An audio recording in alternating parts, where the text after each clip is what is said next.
할렐루야. 여러분들이 정말 목사님 말씀처럼 교회를 위해서 많이 기도하고 또 빈자리가 이렇게 많이 없이 채워지기를 여러분들이 기도하시길 바랍니다. 우리가 낙수물이 떨어지면은 이렇게 그게 언제 그릇에 찰까 해도요, 한 방울씩 한 방울씩 떨어지면은 언젠가는 그릇을 채우더라고요. 여러분의 한마디 한마디 기도가 채워지면은 하나님은 반드시 손이 움직이고 발이 움직이고 눈이 움직이셔서 하나님의 뜻을 이루십니다. 여러분들이 오늘 말씀은 심령이 가난한 자는 복이 있나니 많이 들었을 말씀이지만은 특별히 이제 다시 한번 새로운 마음을 가지고 예수님께서 그토록 사랑하는 제자들을 데리고 제자들을 팔복교회 앞에서 이 귀한 말씀을 강론을 합니다. 제가 그 이스라엘 성지 순례를 가서 본 결과 팔복교회는 참 위치가 참 좋더라고요. 굉장히 아름다운 교회인데 제자들에게 왜 하필이면은 그렇게 화려하고 아름다운 곳에서 이 설교를 했을까라는 것이 가슴에 와닿았었어요. 이 팔복을 우리는 산상수훈 또는 산상보훈이라고 그래요.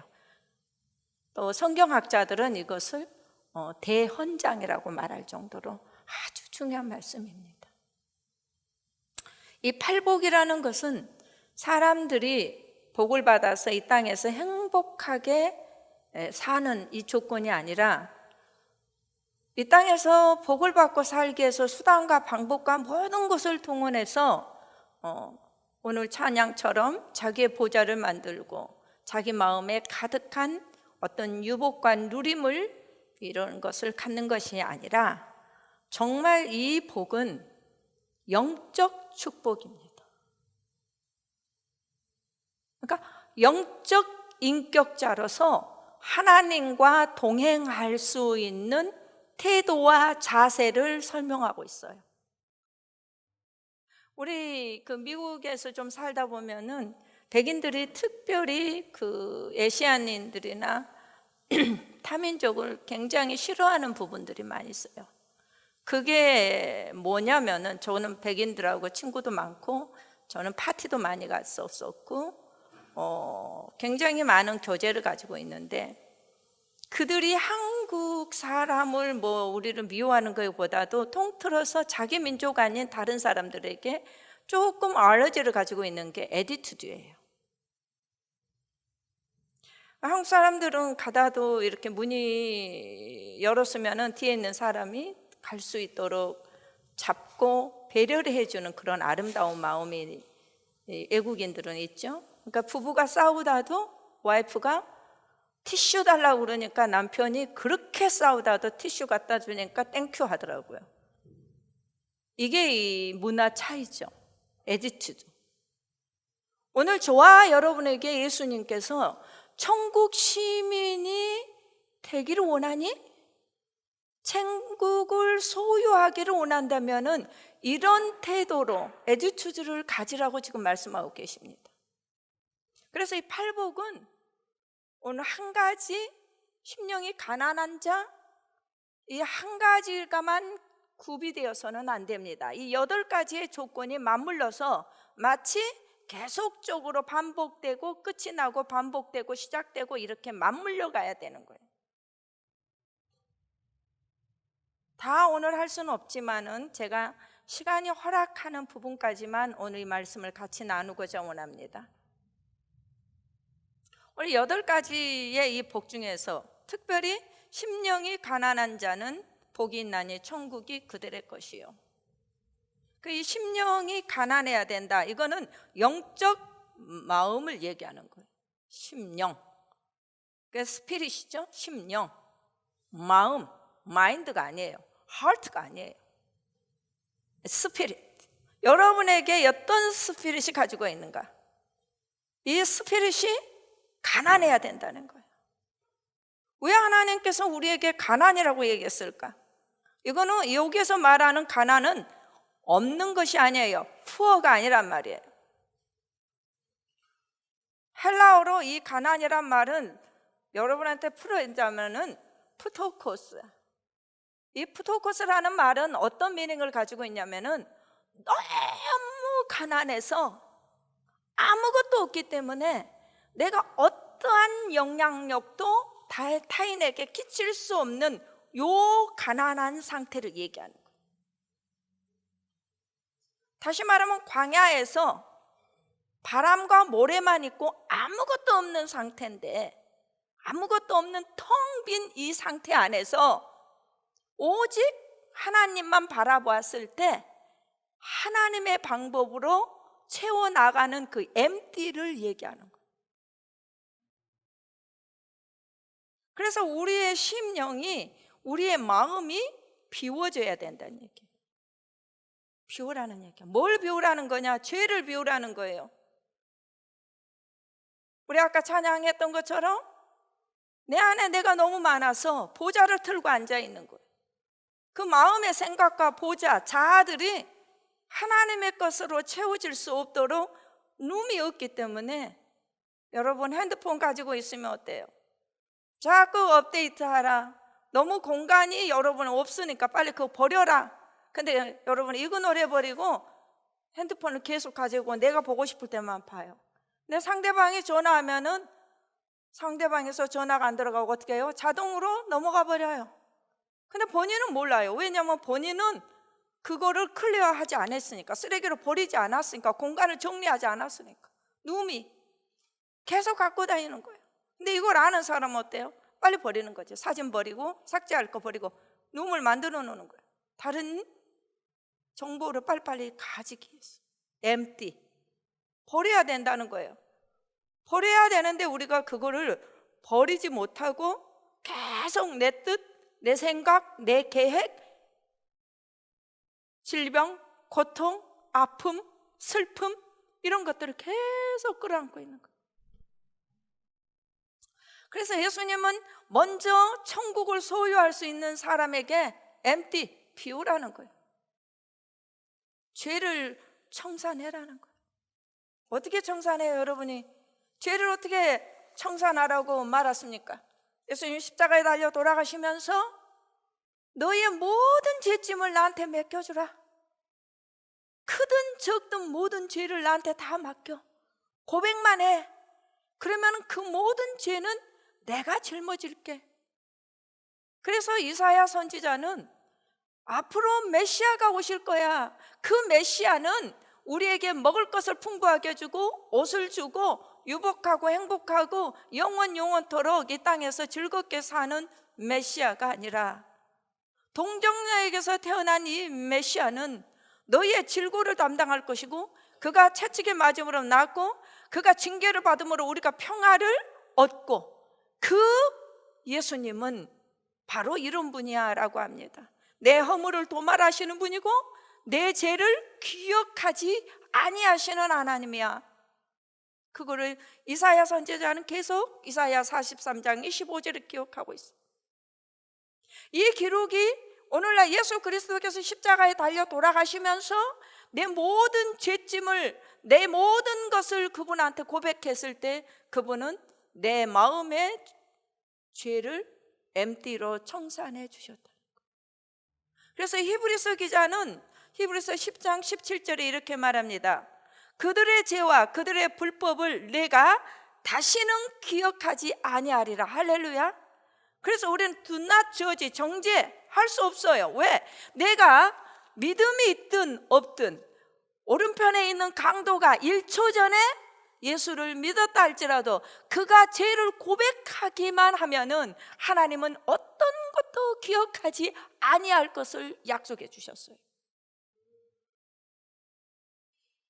그러므로 우리는 우리의 심령을 비워내야 됩니다. 이 비우는 것마저도 내 힘으로는 우리는 할 수 없어요. 그래서 예수 그리스도의 이름을 주신 거예요. 그 이름으로 고백할 때마다 하나님께서 내 마음의 죄짐을 비워내시는 거예요. 할렐루야. 저와 여러분이 어떻게 이것들을 청산할 수 있습니까? 두 번째로 우리는 무능한 자들입니다. 칼빈은 말하기를 우리는 전적 타락, 전적 무능한 자들이에요. 누가 많은 지식을 더 가졌다 할지라도, 학위를 5개, 6개를 가졌다 할지라도 바울이 최고의 학문 가운데서 바리새인파 중에서 으뜸이 되었고, 학위를 5개나 가졌고, 박사로 유명했고, 로마의 시민권이었고, 그렇지만 그는 뭐라고 그랬습니까? 빌립보서 2장에 내게 능력 주시는 자 안에서만이 내가 가능해. 할 수 있든 무슨 말이냐? 내게 능력 주시는 자 안에서만 가능하다는 얘기예요.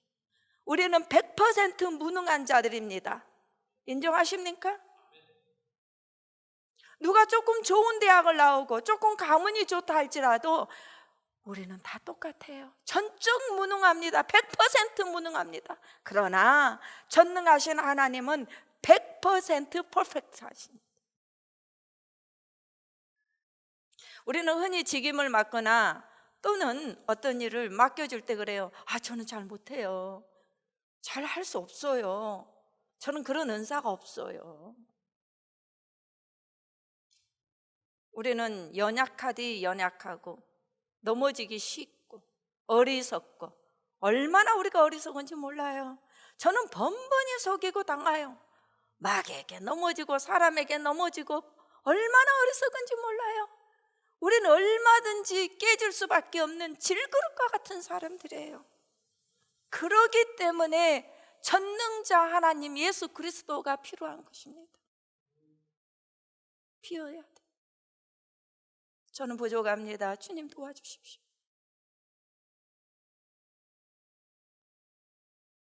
저는 너무나 연약합니다. 여러분, 저를 위해서 기도해 주십시오. 세 번째로, 주인 대신 하나님을 모셔야지만이 내 마음을 피울 수가 있습니다. 내 안에 내가 너무 많아. 내가 얼마나 잘났는지 몰라. 내가 얼마나 예쁜지 몰라. 내가 얼마나 똑똑한지 몰라. 내가 얼마나 멋진지 몰라. 내가 얼마나 괜찮은 사람인지 몰라. 자기만 보면 그렇지요. 그러나 말씀을 보고 하나님을 바라보면은 내가 얼마나 부족한지,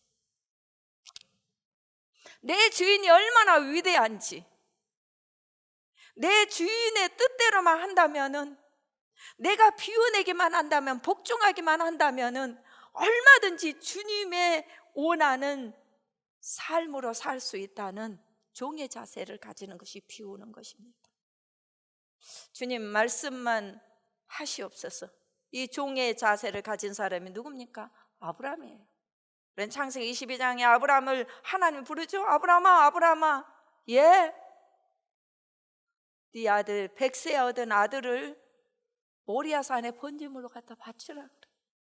가장 인신제사를 싫어하시는 분이 하나님인데 오늘 지금 사람을 제물로, 그것도 너무 어렵게 독자를 주신 그 이삭을 바치라고 합니다. 그런데 히브리어 언어상으로 보면은 하나님이 아브라함을 아브라함아 하고 부르니까 네 하고 대답하고, 바로 어떻게? 번제로 아들을 바쳐라 그러니까 네 하고 따르는 거예요. 이걸 우리가 히브리 말로 나바르라고 그러는데, 이 우리 생각에는 네 생각은 do you thinking? 너 생각은 어때? 라고 하는 찬스가 없어. 하나님의 말씀이 떨어지면은 이로써 그러면 yes, 가, go, yes, 그거 외에는 없는 거야. 그러니까 하나님의 아브라함에게 아들을 갖다 바쳐라 그러니까 잠깐만요, 내가 한번 생각해 보고요, 이거 어떻게 된 건가 한 번 더 컨펌해서 하나님 음성을 들어볼게, 이게 아니라 네 하고 그냥 제물로 갖다 바치는 거예요. 다시 말하면, 그러니까 예수님이 너 십자가에 달려 죽어야 돼 그러니까 한번 생각해 보고요 아니라 네. 하나님의 말씀이 떨어지면은 주인이 부르면은, 명령하면은 예스 하고 바로 진행하는 것이 바로 따바르, 종의 자세를 갖추는 거예요. 그런데 우리는 하나님의 명령을 하면 한번 생각해 보겠습니다. 기도해 또 보고, 또 이것저것 따져보고, 계산해 보고, 그러면은 우리는 또다시 하나님의 말씀을 한 번 더 짚고 넘어가 봅시다. 하나님 말씀 앞에서 얼마나 우리가 겸손해야 되는가, 다음입니다. 우리는 겸손한 자세를 갖춰야 됩니다. 아마 크리스찬이라면 겸손, 험불이란 말을 엄청나게 많이 들었고 어쩌면 싫어할 수도 있어요. 그러나 이 본문에서 말하는 겸손이라는 것은 하나님의 말씀에 대한 권위 앞에 내가 맞습니다, 하나님이 옳습니다, 인정하는 것이 바로 겸손입니다. 진짜로 겸손한 자는 하나님의 말씀을 이루어지도록 자리를 만드는 거예요. 자리를 만드는 거예요. 주님의 말씀이 이루어지도록 제가 이 자리 한번 만들어 볼게요. 하나님의 뜻이 이루어지도록 제가 한번 희생해 볼게요. 제가 하나님의 말씀이 이루어지도록 한번 순종해 볼게요. 마가복음 7장 24절에 보면은 한 여인이 나와요. 수로보리게 여인이 나오죠. 자기의 아주 예쁜 딸이 귀신에 들려 있어. 근데 예수님은 만나면은 이 질병이 고침을 받는다는 것을 알고 있었어. 그래서 이 여인이 예수님이 제자들하고 상에 둘러있는 대로 찾아갑니다. 그리고 예수님, 내 딸 좀 고쳐주세요. 내 딸이 귀신 들려 있습니다. 즉시 주께서 말씀하시면 고쳐질 줄로 믿습니다 하고 애원합니다. 그럴 때 예수님이 그 여인에게 이렇게 말합니다. 자비로우신 우리 예수님이 자녀들로 먼저 배불리 먹게 할지니 자녀의 떡을 취하여 개들에게 던짐이 마땅치 아니하니라. 이 얘기는 뭐요? 지금 너한테 이렇게 고쳐줄 이런 시간 없어. 그런 은혜 없어. 지금 이스라엘에 있는 내 백성들에게 이 복음을, 이 귀한 말씀, 이 사역하기도 역부족이야, 이렇게 말하는 거예요. 그런데 우리는 여기 같으면 치사해 하고 돌아설 텐데 이 여인은 이렇게 말합니다. 28절에 여자가 대답하여 주여 옳소이다, 옳소이다, 하나님 말씀이 100번 맞습니다, 이런 뜻이에요. 하나님 말씀에 100번 맞습니다. 그러나 개들도, 이방인이요 그 여자는 헬라인이었습니다. 이 개들도 주인의 상에서 떨어지는 부스러기를 먹지 않습니까? 이 여인은 주님 맞습니다, 주님이 오신 목적이 맞습니다. 그러나 이방인인 나 같은 개 같은 사람, 죄인 중에 죄인이지만 주님께서 부스러기 하나라도 은혜를 주신다면 내 딸이 나을 줄로 믿습니다. 그 여인의 믿음은, 하나님의 말씀의 권위 앞에 겸손은 딸을 고치게 하는 능력이 임했습니다. 할렐루야. 그러면 동정녀 처녀 마리아에게 예수님이 오셨습니다. 어떻게 왔어요? 가브리엘 천사가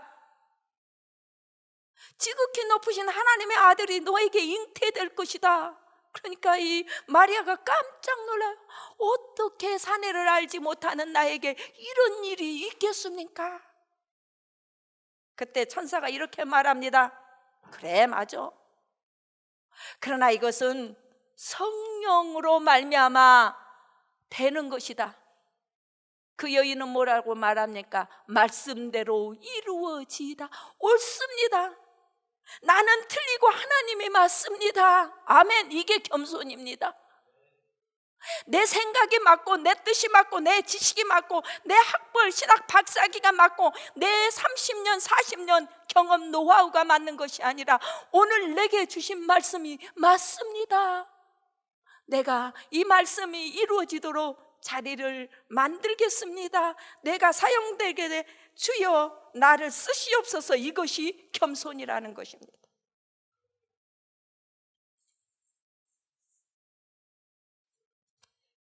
네 번째로 우리는 욕심을 버려야 됩니다. 이 욕심 때문에 우리는 매번 넘어집니다.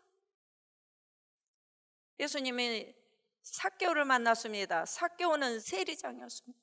그럼 많은 돈을 착취했어요. 근데 예수님을 만나고 나니까 삭개오에게 말합니다. 삭개오야, 네가 나를 만났다면은 이렇게 해. 삭개오가 뭐라니까 내가 토색하고 도둑질한 거에 대해서는 내가 4배로 갚겠습니다. 그리고 자기의 재산을 쫙 쪼개서 내보냅니다. 내보내는 거예요.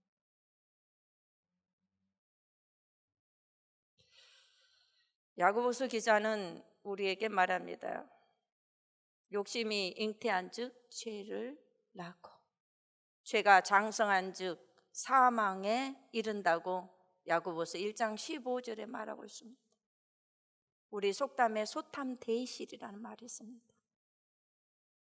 혹시 여러분은 그런 자 중에 있지는 않습니까? 마지막으로는 부르심에 합당하게 사명 앞에서 삶을 살아라.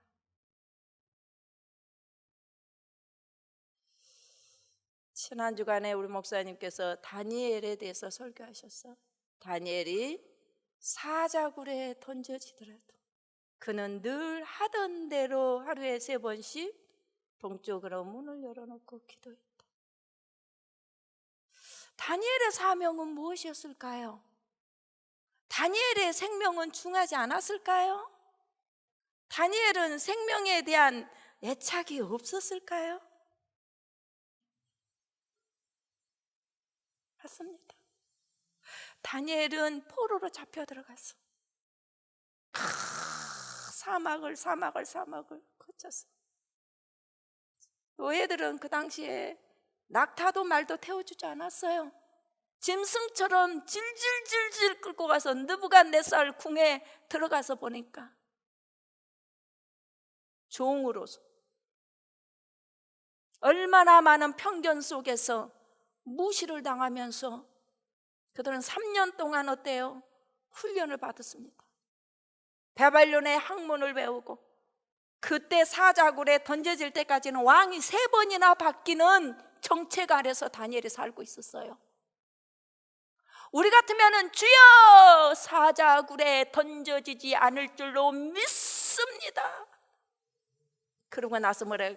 내 기도가 응답됐잖아. 사자굴에 안 던져졌잖아. 그러나 하나님의 뜻은 다니엘이 사자굴에 던져줘야만 했었어요. 왜 던져줘야 한 줄 아십니까? 다니엘은 포로로 가서 그 나라에 충성을 다했습니다. 최선을 다했습니다. 그러나 그가 어느 날 예레미야에게 약속했던 하나님의 성경을 보게 되니까 70년 만에 내 백성들이 귀환한다고 그러는데 이때가 됐구나. 하나님은 역대상 8장에 뭐라고 그랬습니까? 솔로몬 성전을 지어놓고 솔로몬한테 얘기를 합니다. 내가 발등상으로 땅을 밟고 하늘을 다 내 것인데 이렇게 작은 공간에다가 하나님의 집이라고 만들어 놓으면 내가 거기가 살 수 있겠니? 그러나 내가 이렇게 나를 위하여 성전을 지었으니 내 눈이 거기 있고 내 귀가 거기 있어서 연병에 걸렸고 질병에 걸려있고 하늘의 비가 내리지 아니하고 온갖 고난을 당해도 내가 거기에서 듣고 내가 보고 너희들의 기도를 들어줄게. 하물며 너희들이 전쟁의 포로가 되어서 촉국에 머물러 있을지라도 내 성전을 향하여 내가 약속한 시간을 정해놓고 기도하면 내가 듣고 응답하리라.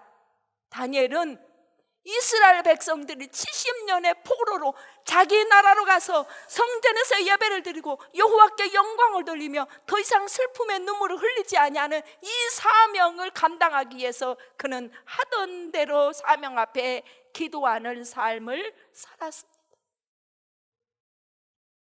훗날에 다니엘은 이스라엘 백성들이 전부 귀환할 때 그는 거기에서 끝까지 그 나라 바벨론을 위해서 충성하고 거기서 죽습니다. 단 이 왕의 마음을 샀고 그 왕은 다니엘의 충성을 보고 국고를 열어서까지라도 이스라엘을 도울 수 있는 사명을 완수했습니다.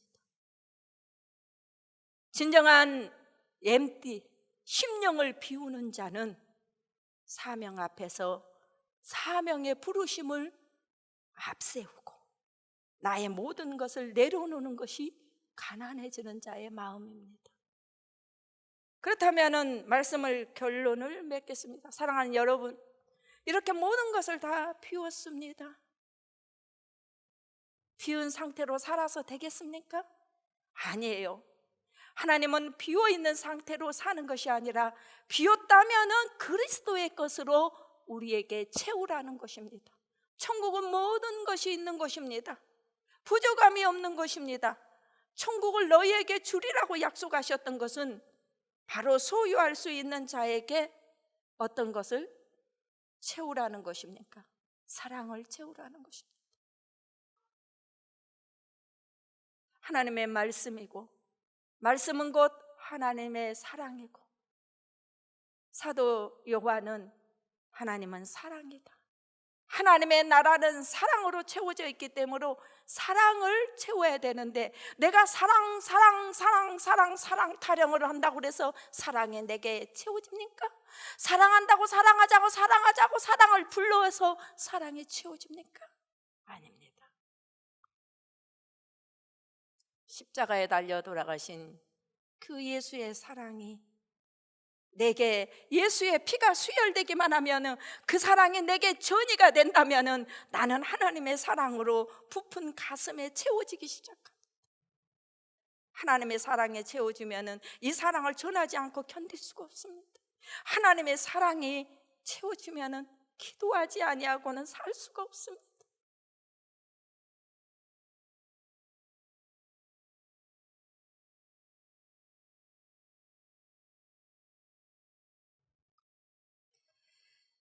비워진 마음의 믿음으로 채워야 됩니다. 여러분, 믿음. 네가 믿음이 좋아 보여, 목사님은 믿음이 좋아 보여. 아닙니다. 누구의 믿음을 따지는 게 아니라 나의 믿는 대상이 누군가가 중요하다는 사실입니다. 할렐루야. 여러분이 믿는 대상이 누굽니까? 그분은 사랑의 하나님이시라. 그 사랑은 못할 일이 없고, 그 사랑은 어때요? 부족함이 없도록 채우시는 그 사랑이 이 안에 있어야 되는 것. 그래서 그 예수의 이름은 빌립보서의 2장의 모든 것 위에 뛰어나니 천하 만물이 모두 다 그 이름 앞에 복종하고 무릎을 꿇게 하려 함이니라 믿으시면 아멘. 예수의 사랑이 채워지면 할 수 있습니다. 할렐루야.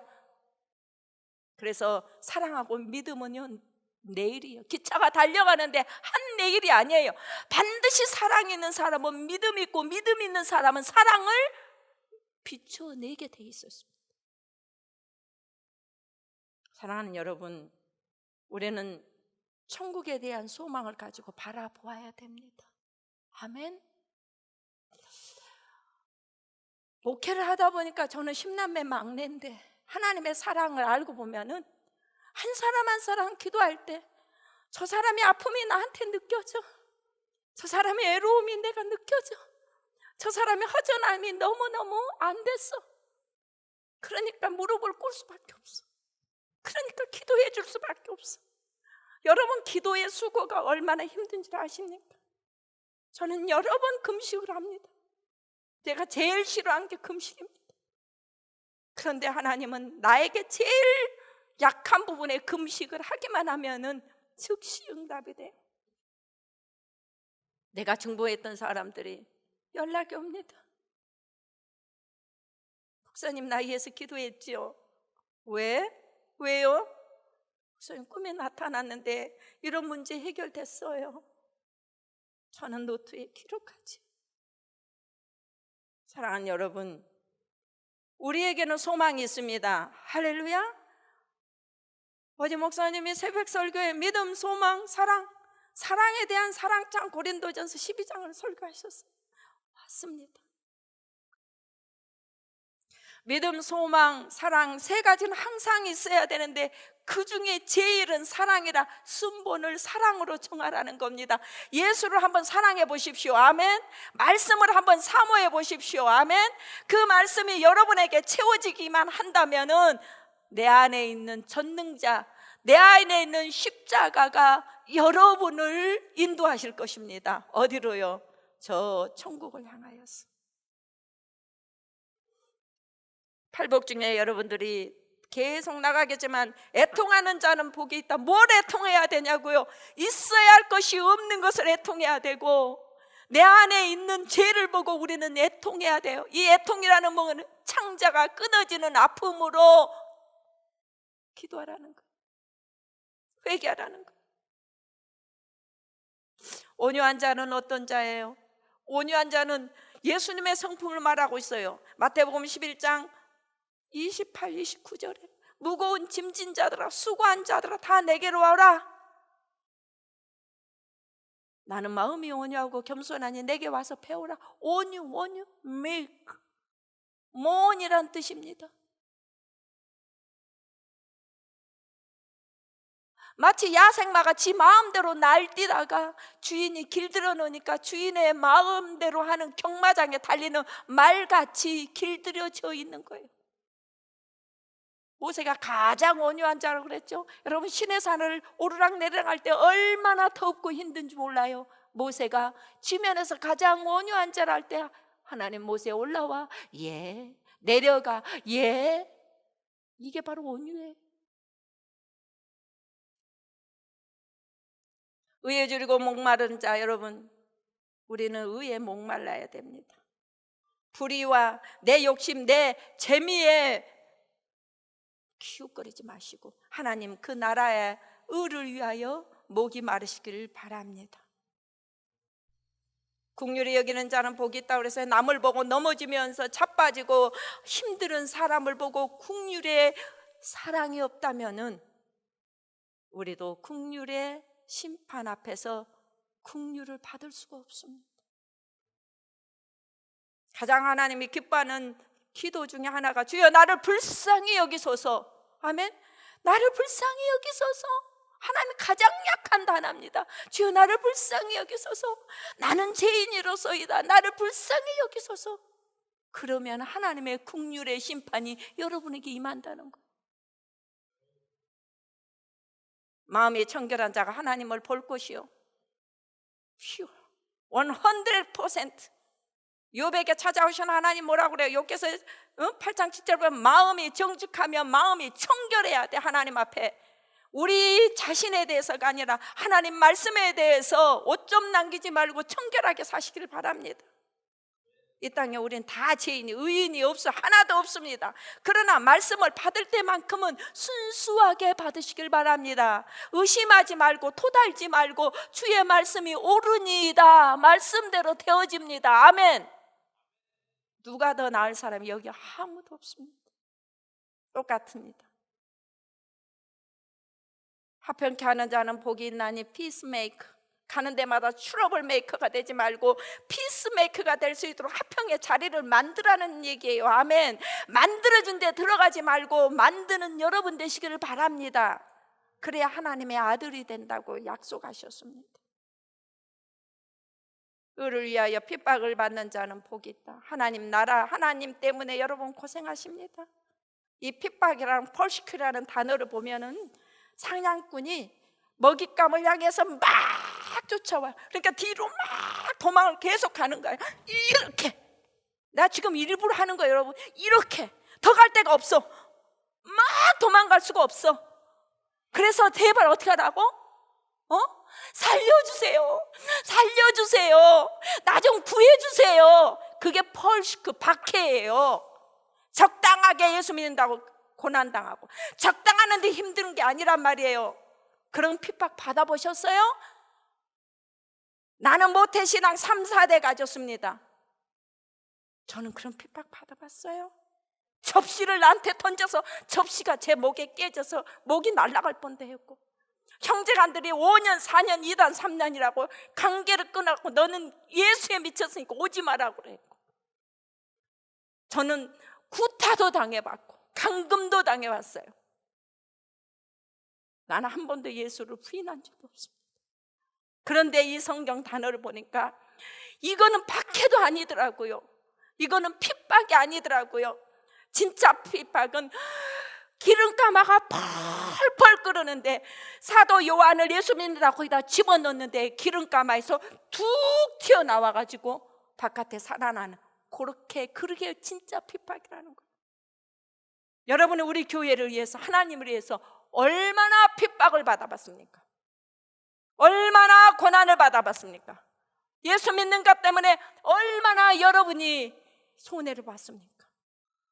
잠잠하시고 그리스도의 도움을 구하시길 바랍니다. 기도하겠습니다.